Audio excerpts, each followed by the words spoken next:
Well, good evening, and good evening, everyone.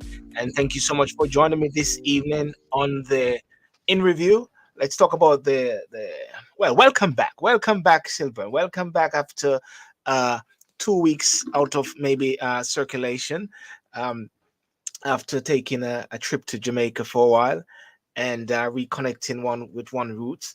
But one cannot say but that there's a lot of international conflicts all over. International conflicts in Jamaica, international conflicts in the Middle East, international conflicts in Europe, and and I think that is something that one would want to talk about because when one look at the whole essence of the world and what is happening, one cannot help but ask the question: what is happening? What is happening in the Middle East? What is happening in Ukraine? What is happening in America? What is even happening in Jamaica as well? But before going any further, let me just bring in um, my good mate, Mr. Herbert Musket, and I want to thank you for those who are on TikTok as well. Yeah, looking good. You hope you're invigorated in this troubled world. Yeah, invigorated. Yes, I must say, I want us to be invigorated. Herbert, how are you doing, man? How are you, man? You all right? Yeah, I'm all right. Yeah. Oh, hold on. Yeah, I'll beard up and thing like that, star. Yeah, I'm preparing for December. You're preparing for what? December. Oh, you're preparing. Okay, you're preparing for December. So therefore, Yeah, you're Mr. Claus in the meantime, you know? that's right. Anyway, That's correct. listen. Yeah. But listen, it's great to be back on the track, Jack, here in the UK. After spending a couple weeks in Jamaica, um, and just really taking that opportunity to sort of uh, invigorate oneself. How has it been in the UK? um, Welcome back. I hope you enjoyed yourself. I hope you found your long last friends in Orchard as it meant to be. Well, actually, I Well, did find you know good friends in Otris and linked up back with my primary school as well. You know, mhm. yeah, you're saying something, yeah. Yeah, but it's been the same normal. Mm, There's the same set of useful idiots that you left back here. yes. They're the same one that is turn up the conflict two notches. So, well, what can we do more than just sit and suffer in it?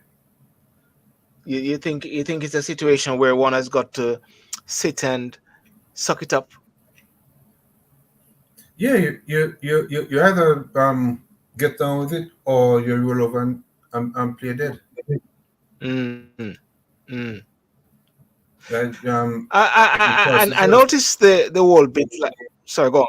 Mm, The choice is yours whether you want to yeah, be I noticed a the whole bit like. statistic or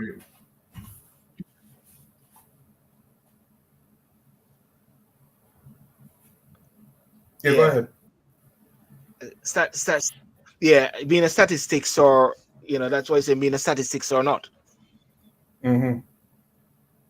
Mm-hmm. Yeah. I Yeah. I noticed though, like while I was in Jamaica, the whole bit regarding the the drones or Iran and Israel and the potential for escalation of conflict in the world, Yeah. which was very concerning to a very high level of certainty, whereby I think all these missiles were sent towards Israel, but Israel and apparently the West intercepted about 99% of Yes. these, missiles. And then what it actually saying or implying is that the world is on a knife edge, in the sense that even flying back from the Caribbean via the States, one was saying, let me try to get through the States fast before anything happens. I mean, what I'm seeing is the tail wagging the head, Mm, if that makes sense to you. Because the US is telling Israel, do not retaliate, do not respond. And Israel is basically telling them, go sit in a corner and watch me do it. yes. Right? So Mm, call the president weak or call him anything you want, but he's trying to steer away from conflict. Israel is trying to bring them into the conflict. And I think the tail is wagging their head. mm, mm, I'm a I am your major donor. You're my major benefactor. And I'm trying to tell you, do not do something because these are the yeah. consequences of which of your actions. But you're telling me Mm, you're going to do otherwise. Well, go ahead and make yourself happy. I won't be a part of that. mm, mm. Yeah, yeah. That's very interesting perspective as to the whole thing. Um, the Middle East, because Mm. you're wondering to what extent does this whole war will continue, in a sense, in the Middle East. It will continue because Israel do not want to listen to anybody. If you Mm, notice the if you notice if you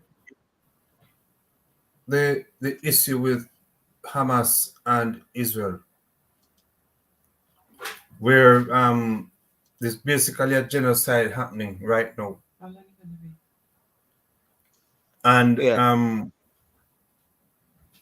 they're telling the US that they have things to do in Gaza, when what is happening is children, young newborn babies are being killed and saying that they're killing members of Hamas, Mm, right?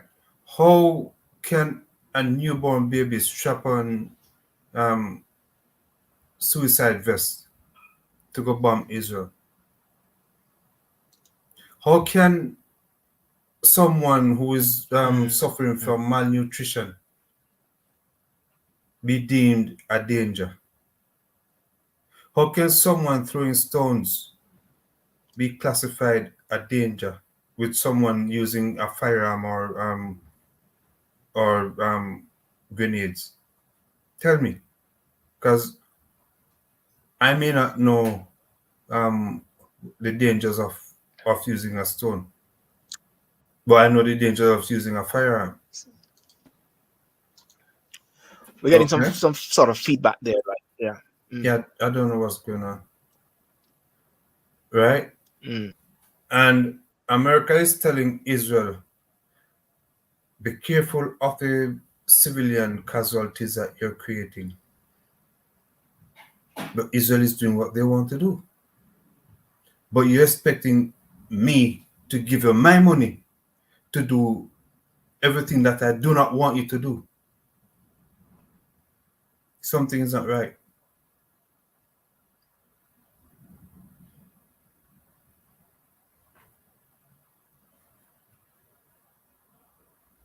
You're on mute.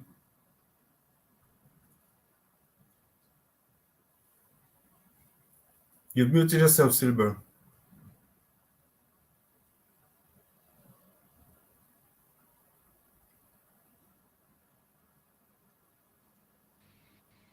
Am I back? Yeah, Yeah. I'm back. And Gary's back. And Gary's, I think I had to mute myself in order to get in Gary. So that is what happened. When Gary showed up, my thing just got muted. Oh, is it? I, Is that powerful? I don't know what happened. Power.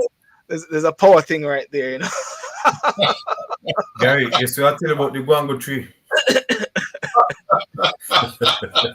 But when you say muted, and I look and I saw Gary, so it's like Gary, you know, like this when God said, "Let there be light," and everything just happened. So Gary just came in and everything everything just happened. Gary, how are you, man? Yeah, man, it's great. It's great to be back on the Sylbourne Sydial show with two of my best friends there, Seymour and Herbert. You know, straight out of Orchid, straight out of Straight- Orchid, straight out of yeah. you just come off the plane, eh? Just, just literally come off of the plane. I try to find my hand luggage, you know. He had to be escorted from Montego Bay to Ocho because the guango tree was taken down. Yeah, look up. but you know the funny thing about the topic which I have saying international conflicts, the international conflict doesn't just reside only in the Middle East and also in Ukraine. It also resides in Jamaica, you know, in the House of Parliament, the Middle East, because No, there's that is international. domestic. That is Well, domestic. well, it is international in a sense because you're talking about in Jamaica, in it, and the diaspora. The No, diaspora is that also is international domestic. as well. That is What about the domestic. That international? is self-made. What about the international bit between the diaspora in New York and the diaspora in Jamaica, and having two different what should I say, diaspora event coming up in June No, the because 16th to the 19th? they're trying to gain political mileage. There's Yeah. in my opinion, there's someone in one of those organizations that wants to run for public office, and that is their way of putting their foot forward. They want to be on the backs of people in the diaspora, and that is Mm. wrong. If you want to Okay. put yourself forward as a political candidate, do so the legitimate way. Yes, yes, yes. All right. Let's take a pin on that one there because we're going to touch on that at the end. Gary, thank you for coming on. And we were just touching on the Middle East recently and the international conflict, the recent thing with Iran firing missiles in Israel, and Israel intercepting 99% of them in recent days. And the discussion which is going on now as to whether there should be further retaliation, and the fact that the world is on this knife edge. I think, are we saying we're back into that same zone whereby uh, is it biblical, or is it that the leadership of the world has gone berserk? Berserk. I don't Yes. think that leadership. No, I don't think it is. It's the leadership of the world has gone berserk Mm, as such. There is probably a certain amount of madness going on, or mm, I would more or less put it that the leaders of the world really do not know how to handle this. I don't think they are they've got the hand on the handle, so to speak. mm. But I do believe, on the other hand, I don't know. I didn't hear Herbert's comment if he did mention anything, or if you did pose the question to him before I came on. But I do believe at the Mm. same time that we are very much in a biblical mode. To me, again, I would always come from this point of view that we are still in Bible times, even though we are very much in a technological age. Yes, it can be said that the Bible ended at the book of Revelation as far as the written word is concerned, and I would understand that. But I do Mm. believe, anyway, I do believe that we are very much in Bible times, and that the Word of God, in my point, from my point of view, is still very much active. Things must come to pass. It has to come to pass. Now, I've said more often than not, whenever I'm asked to say anything or to make a comment, that yes, my heart goes out to the Israelis, my heart goes out to the Palestinians. My heart goes out to whole families that have lost lives. Little children have lost their lives. Whole generations of families have been wiped out because of the bombs or the explosions that have been sent there. So my heart goes out. I'm not going to be heartless, enough to ignore the facts. These are facts that people have lost mother, father, people have lost daughters and sons. People have, and as I've said, a whole generation of a family has been wiped out. Never more. There's no children to carry on that line. But at the same time, what I must also say is that these things are expected to happen, in my mind, because the word of God must come to pass. And because I believe the word of God must come to pass, I can always pray for peace, and I do. I must pray that the famine comes to an end.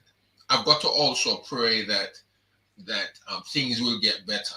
But then on the other hand, I've got to pray that the will of God be done. Yeah. And when we pray for God's will to be done, then we must also pray in relation that his word, as he has said, that his word will not return unto him void, but it will accomplish that which it has been sent out to do.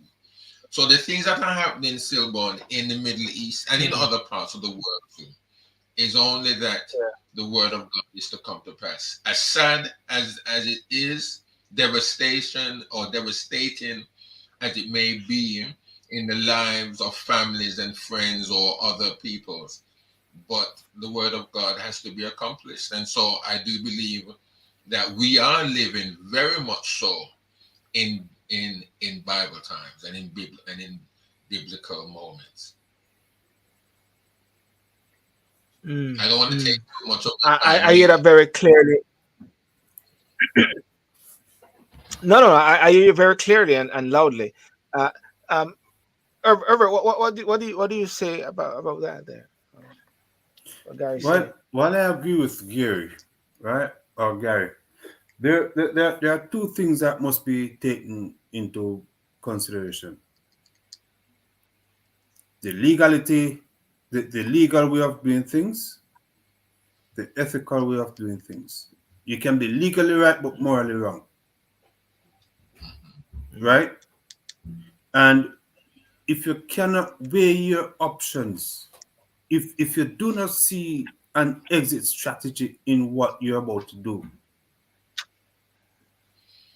don't do it, because your actions will carry on forever. And it's like someone trying to get out of a situation and is always telling a lie to cover for the next lie. Yeah. Right? And I think outside of leadership, those are two things that the leader should consider. Instead of using spin doctors, go look down in your soul and see where you go from there. Yeah. Is it what should I say? As Gary mentioned a point there that biblical era and biblical time did not leave us, but actually we are still living in those times whereby the Bible must come to pass. The end is near. The end is at nigh, and therefore this is what is unfolding in a sense before us. Because one would say that God has made a covenant with Israel. Israel didn't make a covenant with God, isn't it? It's like God made a covenant with Israel. So it it is coming at it from that particular angle there, you know, and a lot of these things are not understood. I don't know, and I think more, yeah. yeah. Go on, Gareth. I'd like to say that if there are individuals out there that, and I know there are more people than I would ever thought of or could ever think have read the Bible. I know that a lot of people out there have read the Bible and they've read it from Genesis all the way through to Revelation. I know that. There's one way of reading it, and then there's another way of really reading the Bible, of really knowing what took place. But God made a covenant with Abraham, and we all, both Christian and Muslim alike, they know Father Abraham. Everybody knows him. Everybody knows of him. And there was always a covenant that God made. It's a perpetual covenant. It's a covenant even before Abraham had a son by the name of Isaac. God said to Abraham, I'm going to give you this land. Wherever you go, wherever your feet trod, that is the land. That piece of property is what I'm going to give your children. I'm going to give it to your children, even before Abraham had a child. So, and he said, if you can number the stars, if you can number the sand on the seashore, that is the amount of children you're going to have, or your generations, your family. And the family of the earth is going to be blessed. Not only that was prophetic, not only for his own blood family, but for the likes of you and I and those who believe on the Lord Jesus Christ by faith. We are also a part of that, even not so much of the piece of property that's down in the Middle East, but by way of having a relationship with the Lord, by faith. So because now we have Israel, we have Isaac, Jacob had 12 sons, and the whole family of his children multiplied, and God led Moses to take them to the promised land and to inhabit that land that he had promised them to be. Yes, that piece of land will always belong or will always be inhabited by Israel. Now, some will not understand, or probably some may not even agree with me. I'm not, and we can always have a healthy debate and discussion about that, or whatever. But the point is that God's word, it cannot return to God without it being fulfilled. It will not return unto him void. So as long as Israel, as long as Judah, or as long as the Hebrews are alive, whether they're black, green, yellow, white, it doesn't really matter what color they are, as far as I'm concerned. Because some believe that we black people are Israel. Okay, I'm neither here nor there on that. Some people believe that those who are down there, they're not the real Jews. I can't prove any of that, so I won't even bother to go into that direction. All I'm saying is that if Israel does not inhabit the land, does not live on that piece of property, then I don't know if I took back the Giselle with me or Flo. Yeah, go on. Yeah, the whole of the promises of God will fail. It will fail. Even my trust in God, as far as me believing on God, on what God says to me about what he will give me as an individual, I can't put my trust in that anymore, because the whole promise, the whole perpetual covenant that God made with Father Abraham has failed. Point blank. So, Jerry, let me ask you a question. So, based on what you're saying, are you saying that the Palestinians should be wiped out? I'm not saying that. No. No, but God you're saying. Hold on. God wants everybody to live. It was never God's plan for and even in respect to Israel and others. Remember, when Israel left Egypt, it was a mixed multitude that left with them. So So with even within that relationship, everybody was promised to go to the promised land that God had left for Abraham for everybody to live. Now, obviously, human beings, we're going to then start making differentiations, start making rules and regulations of who can live there, who can be there, who can do what with who, and all of that. That was not God's plan. God's plan says when the stranger comes in amongst you, what must they do? Look after them. Don't treat them like how you were treated when you were down in Egypt. Yeah. So it was never God's Herbert. plan at all to make any kind of segregation. Go ahead, Herbert. I just want to just say that, No, because from what I'm seeing is and I've heard from people that are more religious than I am. Right, that the Palestinians are owned by the Palestinian land is owned by the Israelis, and therefore the Israelis have a right to do what they're doing. Right, and I don't know what happened herein there. lies my question. Herein lies my question.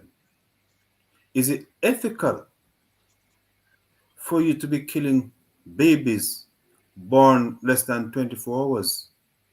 Is it ethical for you to be killing children going to school? Is it ethical for you to tell people, go to one side because we're going to carry out an operation on this side, but when the people gather on that side, that is the side that you bomb? Is it ethical? Well, I would say no. It is not ethical.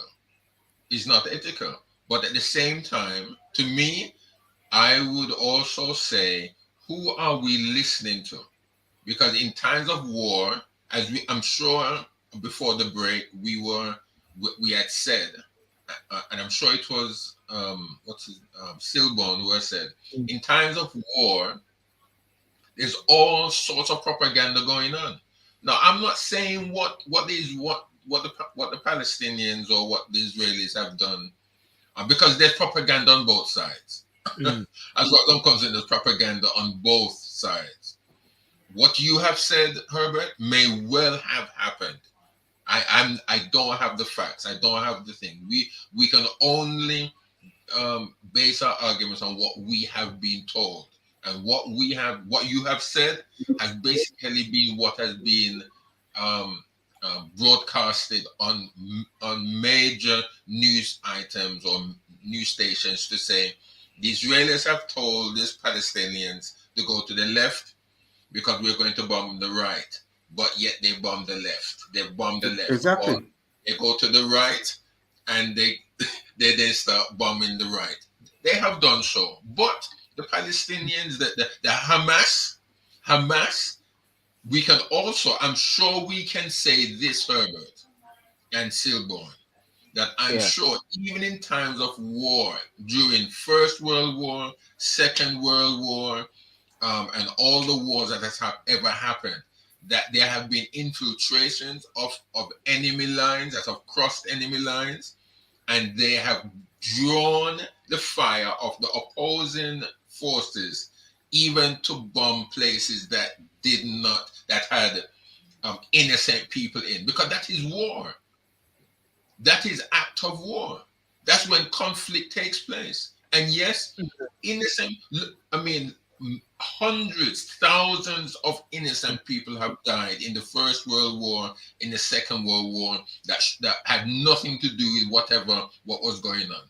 Thousands of people have been killed. It's not right. Gary, But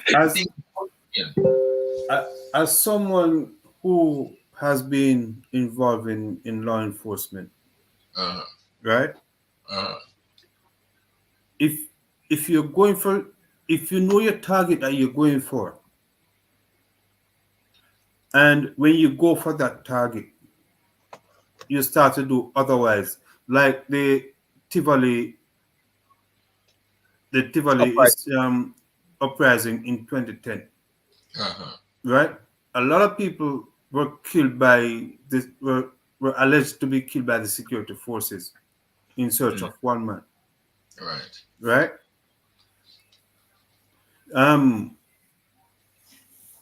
It can be argued that they were confronted by that man's army. I don't know, I wasn't there. Okay? Right. But the GSCF, the JDF were made to explain their actions. Right? Fine. No. What would you say if you're in your house, the police forces carry out an operation in the local area in which you live? You have totally nothing to do with what's going on. But they invite themselves into your house and do what they want to do and leave. Are you going to say you're a victim of just a bad circumstance, or it was a malicious intent on part of the police?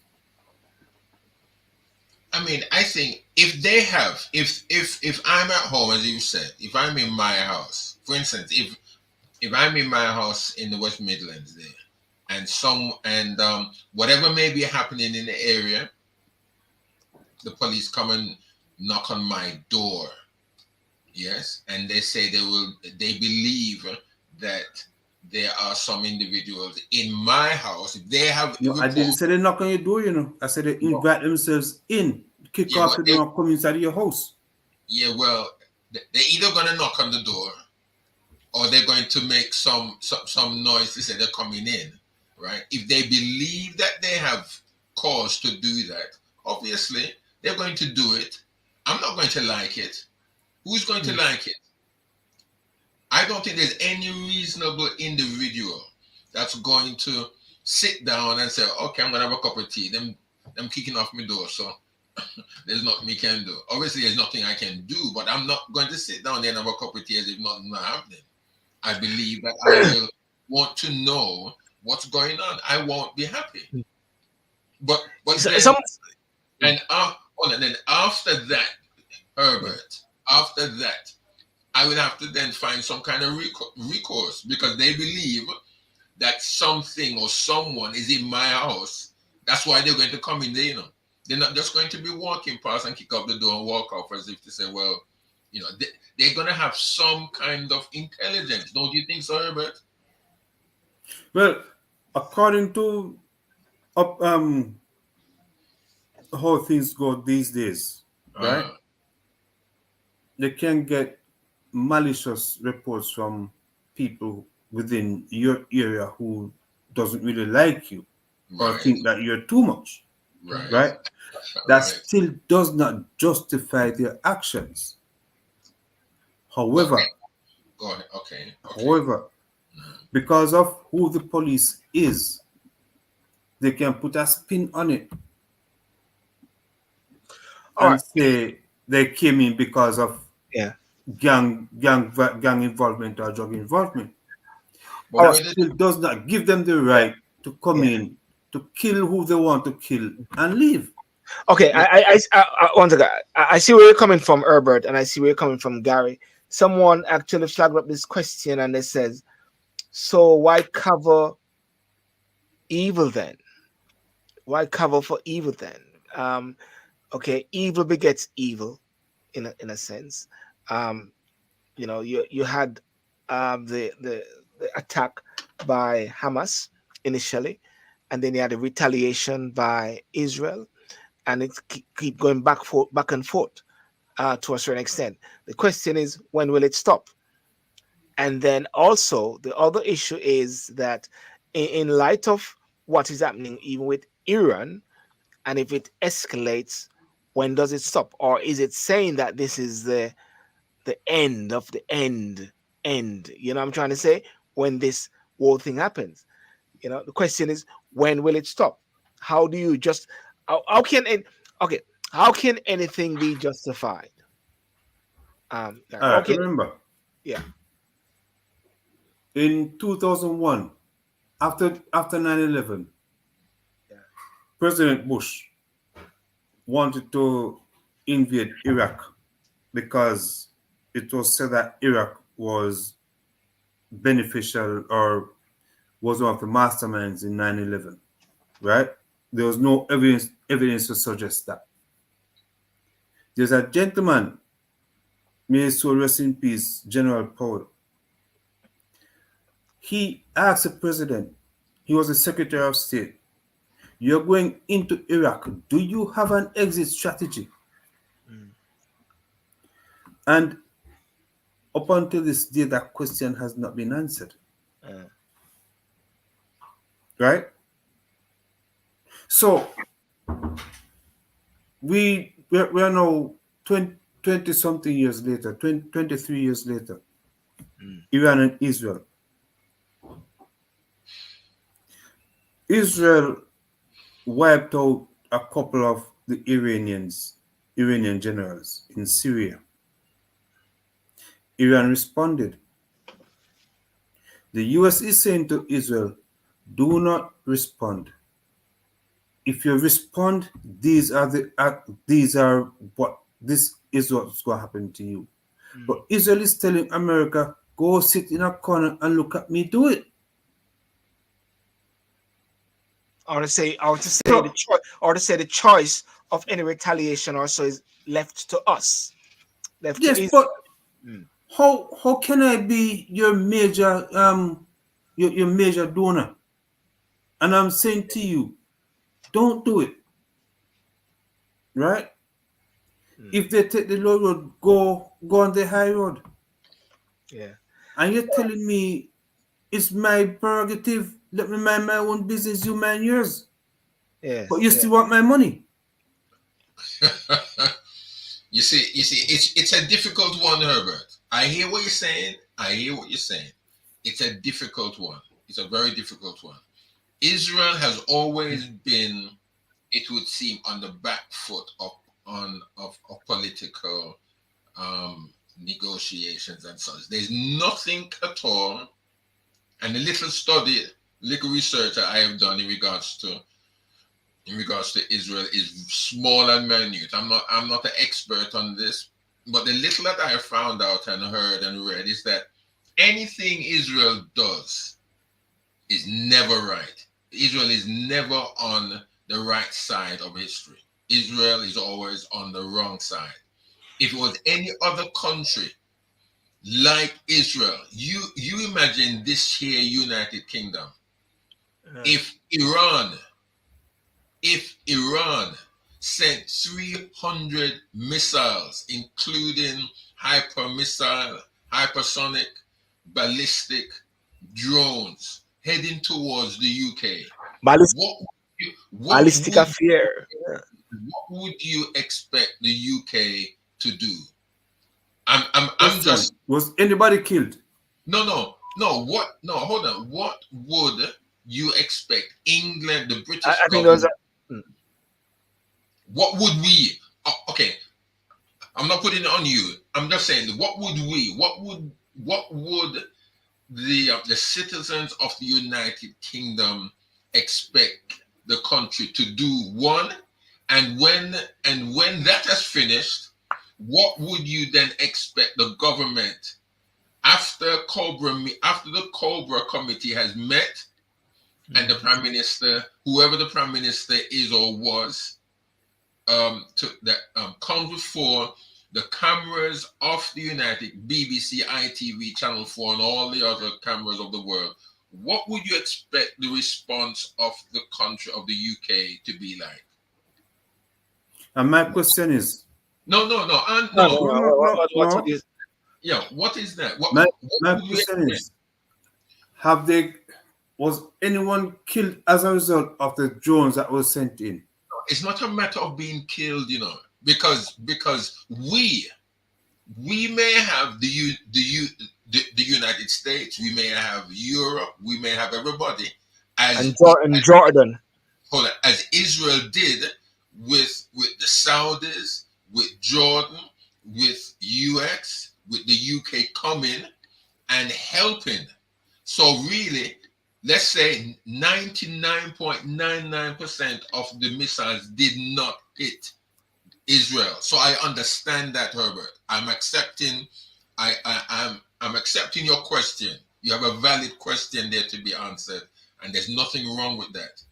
It's just that if the UK, okay, let's change the country. If the US had 300 missiles coming across from North Korea, from Iran, and from probably any other hostile country that the US expects to receive any kind of retaliation, what do you think the citizens of those United States would expect the government and even the president of the United States to do, even if not one missile touched the soil of the US? What do you think they would do? Remember, no. We have to look in terms of that, Herbert. Yes, because Hold on. Let's go back to earlier this month when the Israelis wiped out the 3 Iranian generals. Yes, I understand that. But still, hold on. Go on. The fact that the Iranians responded in like manner, but were stopped, were prevented from from creating any casualties at all. Right? And remember, it wasn't only the US, it was one of the Iranians' closest ally that was assisting in shooting down the drones. Yes, and all of that. That's right. Fine. And I'm saying there was no casualties. There was no further violation from Iran. And I am telling you, I'm giving you my money to say I will defend you, but I'm asking you, do not respond. Because if you respond, yes? I mean, for me personally, I think, Herbert, you cannot, by the very fact in my mind and in my reasoning that we are posing that kind of argument, we have totally forgotten what happened on October the 7th. We've totally. It's as if that never happened. I'm not forgetting that. I'm not forgetting that. Someone said, why did America not tell Ukraine to refrain from returning attack on Russia? Because Russia invaded Ukraine for no apparent reason. Yeah. Why did America not tell Ukraine to refrain? No, America did.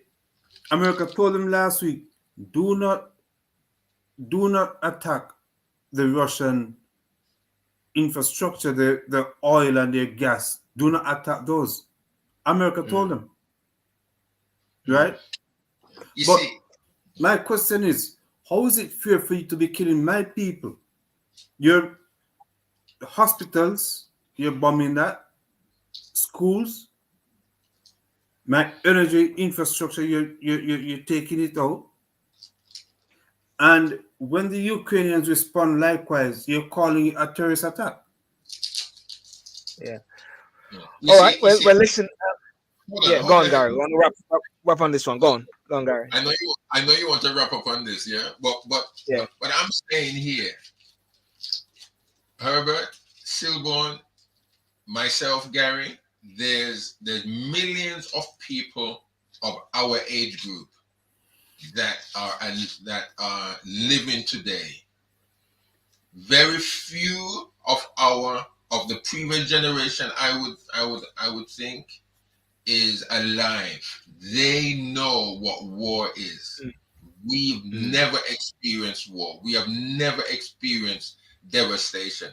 And we think, including myself, we think that in war, hospitals are missed and schools are missed and everything else is destroyed, but it's the other infrastructures that are bombed, and that is not the case. The case is that anything is a target, and Yeah.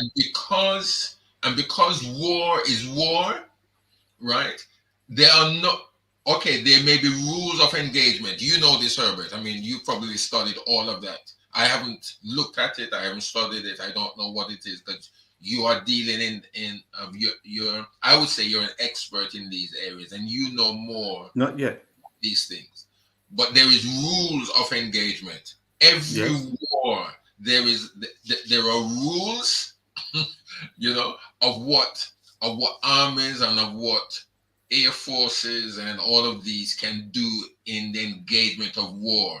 But do they always follow the rules of war? No, they don't.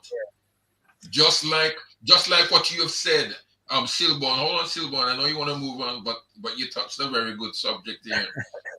Yeah.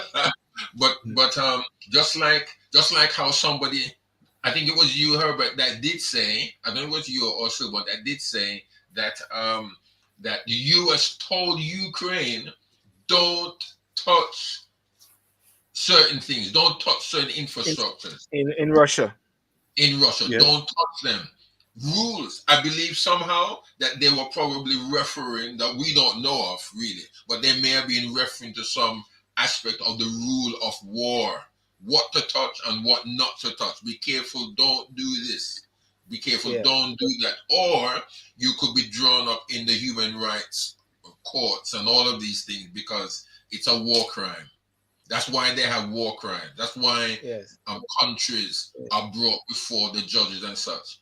And so, therefore, Yeah. countries, people don't always adhere to these rules, Herbert. So I know that. people, countries are going to break the rules of engagement, and that is war. That is So war. war. That's a So as I say, war is war. As someone said, war is war. Listen.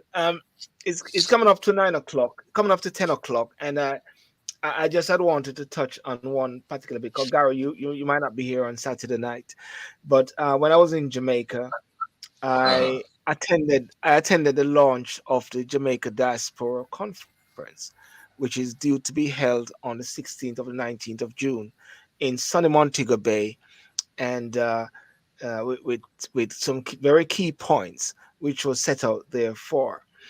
And what came out of it is, or what we found out after is that the group led by Rupert Francis, they are planning an alternative conference on the same time. I think maybe it's virtual. And now that's a bit of a war, a bit of conflict there, isn't it? That's international, isn't it, Herbert? That's international. That's not just domestic. That's USA, UK, and Jamaica in a That's way not being self-inflicted. not able to be That's like committing um suicide. art- yeah, not articulating themselves accordingly. You know, what did you say? It is self-inflicted suicide. Yes, self-inflicted. Self-inflicted suicide.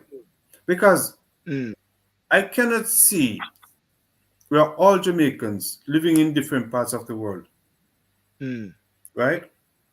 And it's not like back in the 90s or 80s where communication was difficult. yes, We're living now where we don't pay phone bills anymore because everybody has data on their phone. yes. Everybody has access to an email. Mm, And you cannot tell me, as part of the diaspora, you cannot reach out to someone in New York or Canada to say, let's organize this. Let's come together as part of the diaspora because some things are happening in Jamaica which we are not satisfied with. yes, And the only way to stop it from happening is speak with one voice so the government can act accordingly. The government like what is going on because there's no there are no leaders. dealing with it. Mm. The government loves it because the government strive in chaos. So what you're implying is that the government in a subtle way welcome this in a way so they can go Of through. course they do. Mm. Because one of the things has been said, and upon reading some of the comments and certain things, they're saying that they have actually tried to engage with the government of Jamaica to no avail, or with Miss Audrey Marks to no avail. And therefore, this conference, of course, which I attended to the launch, it was in Kingston, and the point which was set out, I did a discussion with Courtney Campbell, who is the Victoria Mutual president. He said the 10th biennial Jamaica Diaspora Conference, um, recently held on 4th of April 2024. The key mantra is united for Jamaica transformation, fostering peace, productivity, and youth empowerment. You know, Jamaica transformation, fostering peace, productivity, and youth empowerment. And of course, one saw the whole what should I say? Let's use the word bangarang, whereby there's going to be an alternative conference at the same time. And apparently, it has got to understand that some of the topical items are the same item. But I felt disheartened in a sense because I felt that this was here an opportunity for those to actually engage or apply themselves to go to this particular conference in Jamaica and have the real bangarang in the house with the government.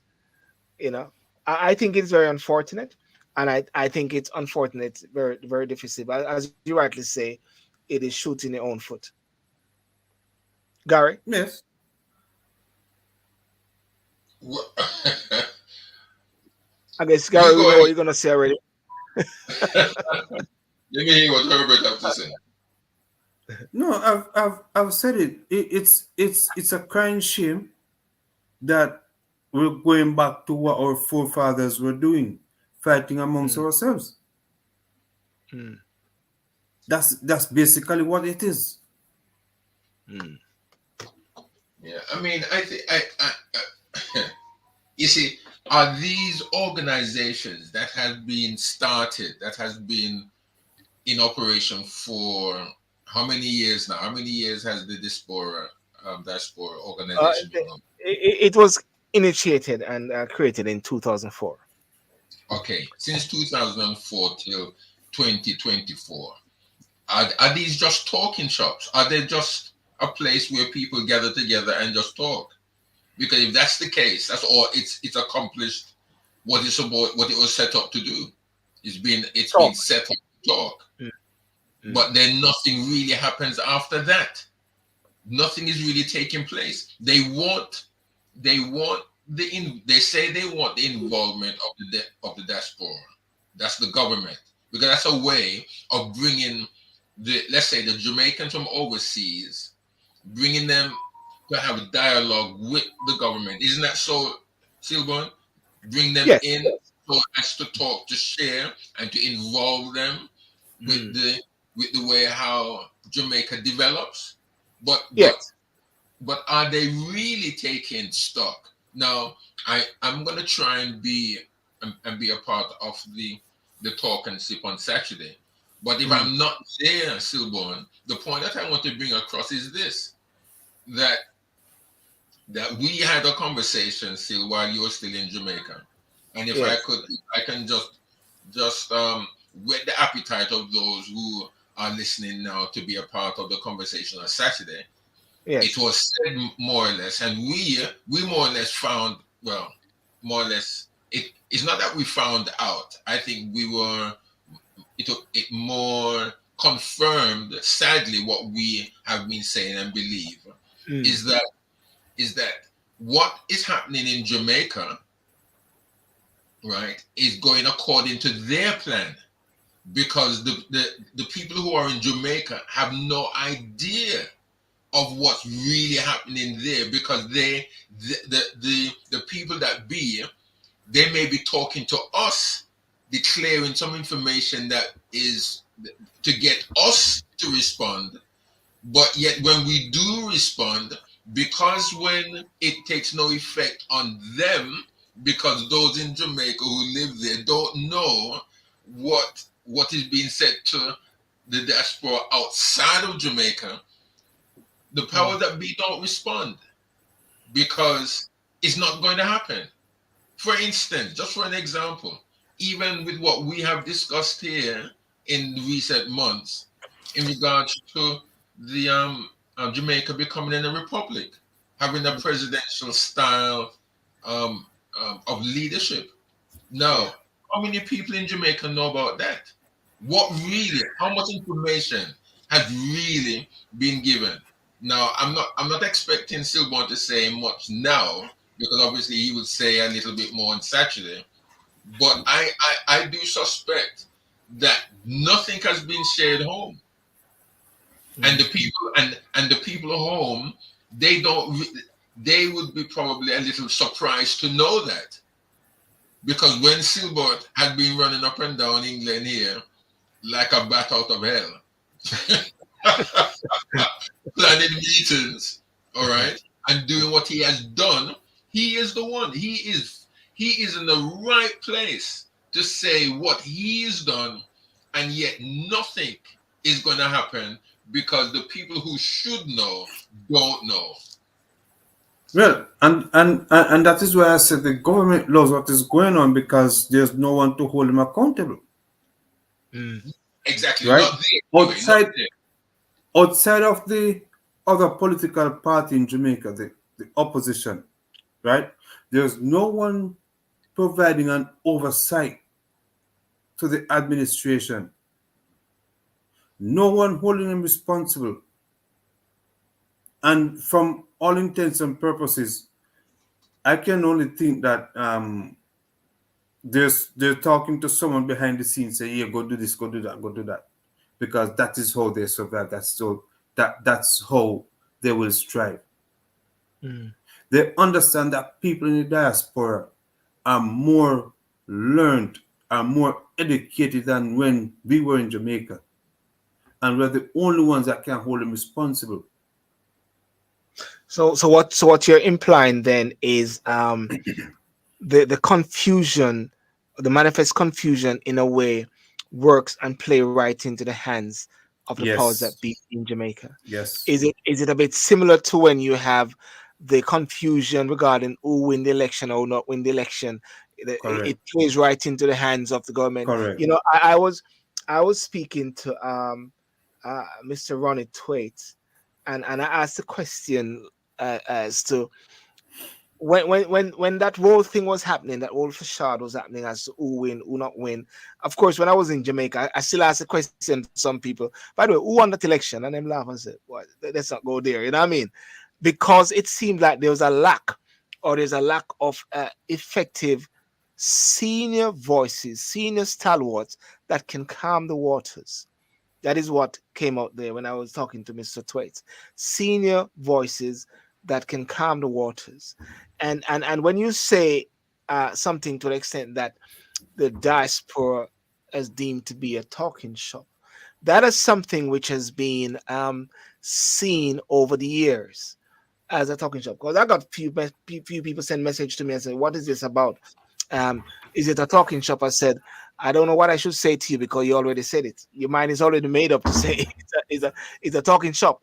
But at the end of the day, I don't know. I think I somewhat have some level of confidence in a way that if the parties that are very dissenting, like the Rupert Francis and those guys, if they come on board and get involved with this present conference instead of having an alternate one, then it can make an inroad. If they stay out of the frame and have that alternative thing and create that divisive force, then, as you rightly say, Robert, the government will win. Of course they will win. Because people are going to say, this is what people are already saying. Are these the guys that want to actually vote over from overseas. These are guys that are actually trying to direct Jamaica, and they still can't seem to organize themselves collectively. So the government win. Gary, you see what I'm trying to say? Even even with the whole thing regarding the constitutional reform, what I picked up, and I walked with a couple of persons, and I was speaking to them, and I said, by the way, what have you heard about the constitutional reform? I said, nothing, Sid. You know, it's because something of that nature, even Professor Rosalie Hamilton, I had a chat with her. It is not filtered down. It is some, listen, Jamaica has so much educational institutions. Jamaica have three universities. Jamaica has lots of high school, like the high school I went to, York Castle High School. There should be some sort of curriculum that gets the people moving into a particular zone. Yes, Herbert. Yeah. Theoretically, yes, that's how it should be. Right? But in practical terms, when the language is not broken down so the common man can understand it, what do you think is going to happen? Because you're speaking, the people who are disseminating the information is speaking, so the handcat and the higgler down a coronation market won't be able to understand it because they do not have the attention span to listen to all those fancy words. Yeah? Yeah. So until they can come down to the level of the people, which they won't, because they do not want people to understand what is being said. Yes. We're not going to see Jamaica in the going the direction in which we all want it to go.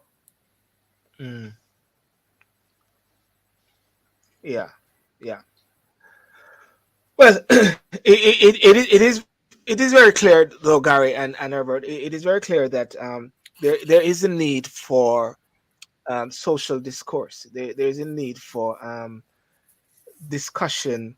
But as you rightly say, Gary, is it just going to be another talk shop on July the 6th? And of course, you saw what happened recently. The Minister of State in the Ministry of Foreign Affairs apparently was at the Jamaica High Commission, and apparently there's an interview which was being done, and apparently the images of the previous prime ministers were there, and they were covered. Portia Simpson and PJ Patterson was covered. They were covered, and then the minister is saying it was some subordinate or some person below him who did that. Now it is the same thing which is happening also with it is the same thing which one has seen with the Speaker of the House, where she has put the blame on the clerk of the House. On the clerk. Yeah, and you just want to say, come on, guys, man, come on, take responsibility, man up yourself, man. Put on the big shoes and your big baggy or whatever like that. You know what I'm saying? And accept responsibility. You know, you can't just keep kicking the can down the road, and it makes it look like some pick the business. And then the new clerk of the house, saying when the letter came, they didn't know what to do. The letter which the Attorney General sent. You wonder, these guys are not serious. They're not serious, guys. They're not serious. Well, and you wonder why Jamaica is ranked so low on the corruption prevention index. It is issues like these. Yes. And then you wonder why Jamaica is like this politically. Politically, I mean, you want these people to become president, and they can't even use be accountable. Yes, even with the simplest of all things now, and then they then want to adopt a new political system, and they can't work this one properly. It's going to be a shambles, Sylbourne. It's going to be a shambles. Well, these are some of the discussions that need to be had, and amidst the investments and everything, these are some of the discussions that need to be had, and I will be facilitating a lot of this leading up to the conference, and I really hope that the parties, the Rupert Francis and the Rattigan, and if they're hearing this, and I'll have discussion with them as well, is to somewhat join forces with that main conference and create that bangarang there, have that dialogue with the I mean, existing government. the bangarang need to happen before the conference. Well, So when the conference happen, it is seamless. It is a seamless, cohesive event. Yeah, you're right. You're right about that. That is very spot on in a sense. Why wait until then when you can do it now? And then a question again: why wait, and why have not this happened? You know, that's why I say international conflict. Where's the? This is the thing I'm talking about. Where's that voice, or where are those senior person that can come in and say, right, okay, the Rupert Francis. Senior person everybody wants to lead. Everybody wants to lead. That's the problem. Sylbourne, hold a minute. I mean, the very same question you're asking about, or the statements you're saying about what's happening in Jamaica, is the very same things that's happening here. It seems there seems to be something going on in this world where the senior politicians of yesterday, if they are alive, they are very, very quiet. It's as if they are being told, don't say anything or don't act on anything. Yes. No, but Gary, we have to understand that. Don't even lift a little finger. Because we have to understand that a politician, when a politician has come to the end of his representational years in Parliament, he wants to ride off. He or she wants to ride off in the sunset and go drink some rum and smoke 2 cigars and enjoy their life. They don't want to be they don't want to get involved in something that they've left behind. Herbert, you know Ronnie Thwaites. We all know him. We from school days. We hear about him. And Deacon, what's his name? I think he died the other day. What's his name? The Deacon there. Which one? There was a Pete. Oh boy, he was another political activist, wasn't he? He was on the radio. Him and Ronnie Thwaites. There was another guy. What's his name? Sylbourne. Can't remember him. And he was a. Oh, you mean Perkins? Wilmot Perkins. Perkins. Wilmot Perkins. Yes. Yeah. No. Perkins wasn't a deacon. No. It was Thwaites. Ronnie was the deacon, wasn't it? Yeah. One of them. Yeah, Ronnie's the deacon. Ronnie's the deacon. Ronnie's the deacon. Yes. Right. Yes. Right. No, but what I'm trying to get to is this. If Thwaites could be saying more or less, or asking the question, where are, well, not him so much, I think he may be echoing what people are saying, where are the grandeur or the grandees, those, the people who have, who can say something, who has the gravitas to say something, right? These times, Herbert, I think they're not like normal times. I don't think it's normal. I think there is something, there is an unholy seed that is happening in our world of politics. That a generation is asking, what's happening? What's going on? Because Sylbourne and I, over the past probably is a year and a half now, if not a year. It's more than a year really, where we have been questioning and making statements about where is the leadership? What's happening to leadership? Because the leadership that obviously we are now experiencing right now, whether it's here in the UK, in Jamaica, in the United States or anywhere else, there is something that is definitely gone wrong, and there is no kind of leadership in any way. Now, I'm not saying that those of yesteryear has the leadership. I'm not saying that. I'm just saying that when you look back at the leadership of today and the leadership of yesterday, you can definitely see that they had something that they had in mind, and they had a vision of some sort. Yeah. Now, the vision of this leadership that we have, wherever that may be, is falling apart because they themselves don't know where they're going. Yeah, because back then we had statesmen. Got statesmen, yes. Yes. We had statesmen back then. Yes. Yeah, we have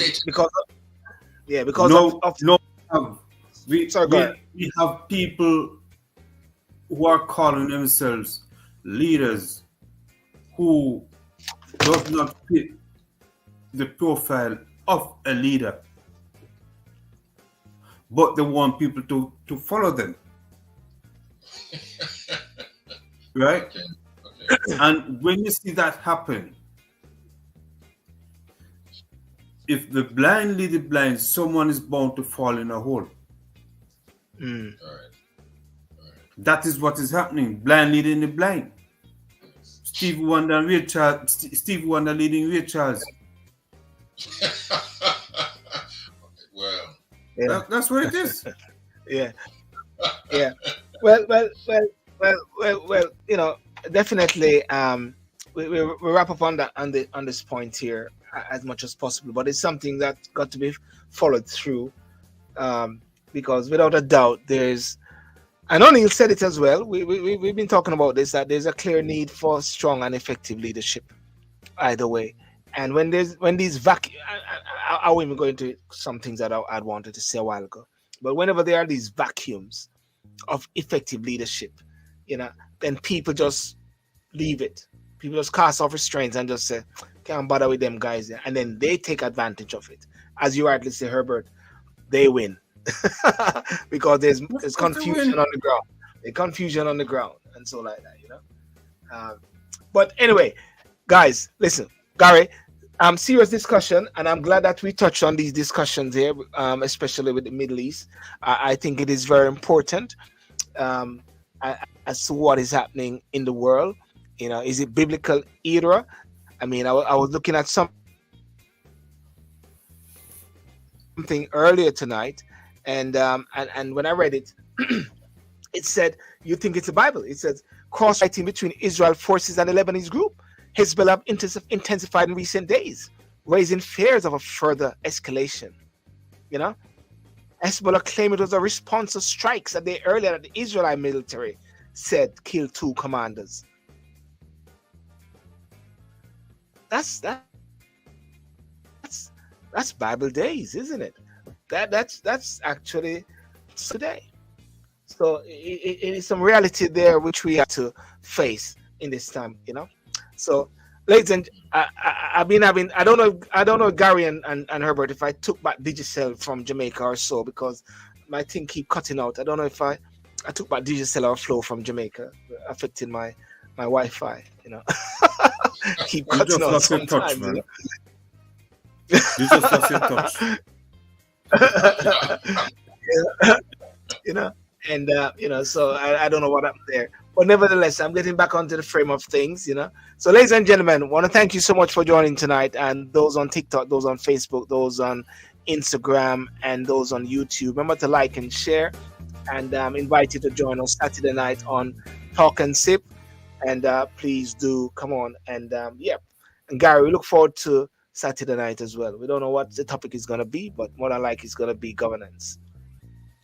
I'd like to be. I think I will try and join your Talk and Sip. I'll get the Holy Spirit to sip. I don't know what you guys are going to bring.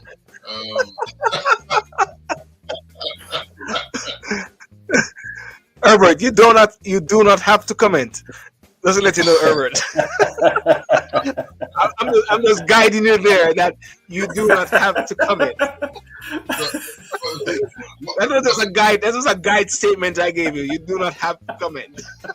what would he have said? Is he going to take the line of what the Israelis would are going to say, that he has to comment? I shall maintain the peace.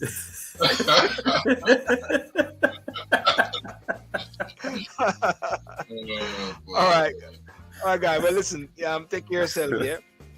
All right, sir. Peace out. Bless you. Thank you. Cheers. Thanks. Peace. Thanks. Yeah.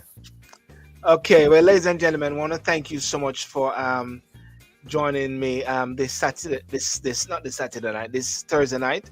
And have a good night, and may God bless you as well. And those on Instagram, Facebook, and YouTube, thank you so much for joining the show, and see you around. Thanks.